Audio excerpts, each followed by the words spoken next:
Hi guys, my name is Sumner, also known as Sum the Bookworm, and today I wanted to give you an update on my book buying ban and how it's going with finishing my physical TBR.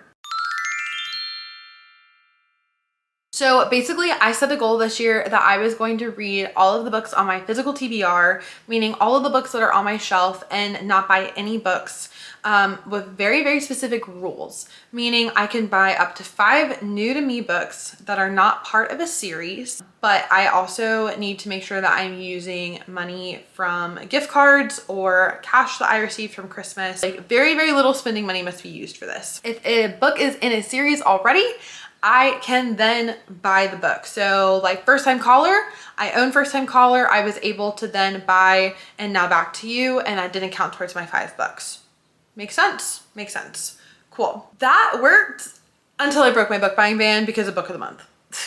It's fine. It's fine. We lasted those 6 months before the book buying ban happened, or before the book buying ban ended. So I'm actually really proud of myself. That's probably the longest I've ever gone without buying books in my adult life. Now, the whole goal of this was to track how much money I've saved through the library, along with see how many books I can read on my physical TBR, and then see like what books I'm gonna unhaul, all of that. And I'll probably make a separate video at some point of all the books I've unhauled. And don't be alarmed, I'm still trying to make it through my physical TBR. I literally have a TBR bag where I draw the books out, but I just want to share like an update of how it's going and everything. I also received so many ARCs, so even though I'm conquering my physical TBR, I now have a whole like ARC pile, so I need to get through those too. It's fine, we're fine, everything's fine. But I just want to give you an update of how it's going, where I'm at, what I've DNF'd, what I've read, and kind of go from there. So I have 65 books on my physical TBR. At least I had 65 books at the beginning of the year. It's definitely more than that at this point. So far I've only DNF'd 5 books, which I would say is pretty good for me. But that's also, I had a feeling I was going to DNF most of those books. Some of those I'll probably come back to, some of those I probably won't. The books that I DNF'd is Again But Better by Christine Riccio. I got this one used, and then it just ended up being like not my style, which is totally okay. But I DNF'd it, got it used, wasn't super stressed about it. I also DNF'd Crave by Tracy Wolff, and yeah, I DNF'd this at like 80 pages. I just did not like it.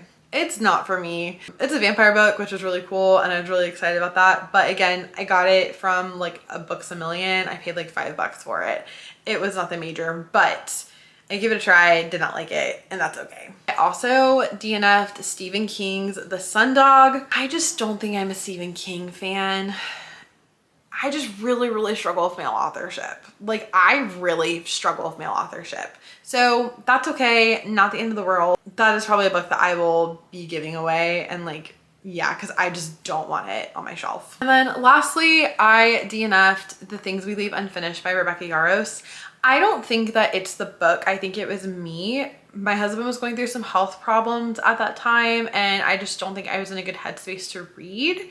It also has to do with like aviation and aeronautics, and I worked with people in that field for a little while, so I think now that I'm out of that, I can read it without it giving me the ick, essentially. I just didn't necessarily love it. Now that I've read The Last Letter and I loved The Last Letter, I think I'm gonna like this more, but we shall see.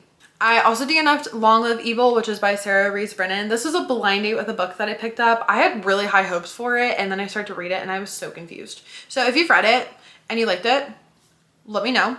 I just could not get into it, and maybe wrong book, wrong time, I don't know, but it just was not for me, and like that's okay. I've become a lot more comfortable with DNFing books if I don't end up liking them. Okay, so out of all of the 65 books, like I said, I DNF'd 5, so it leaves me with 60 books remaining.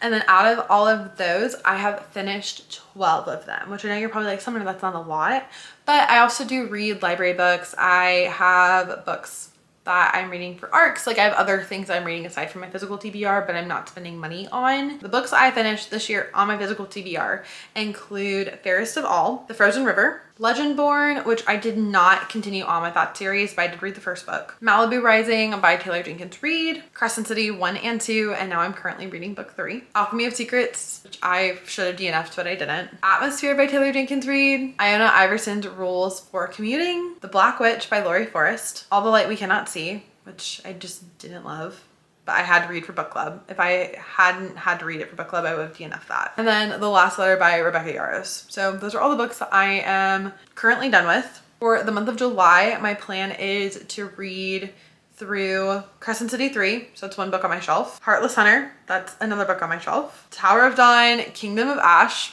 that's now 4 books on my shelf. Station 11 and The Night Circus. So that's 6 books on my shelf I'm hoping to read, which would put me at 18 books that I've either finished or I've DNF'd. So, which I don't think I'm gonna DNF too many of those. We shall see.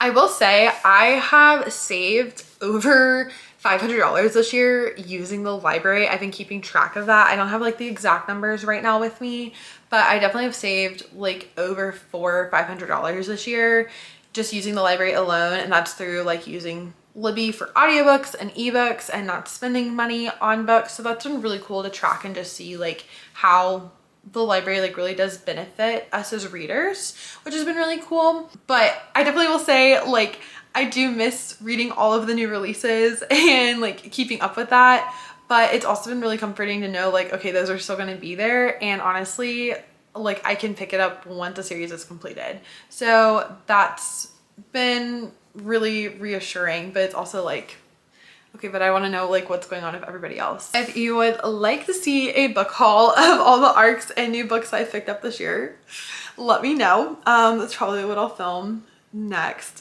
If you like this video, feel free to give it a big thumbs up, and don't forget to subscribe to my channel, and I will see you guys next time. Bye.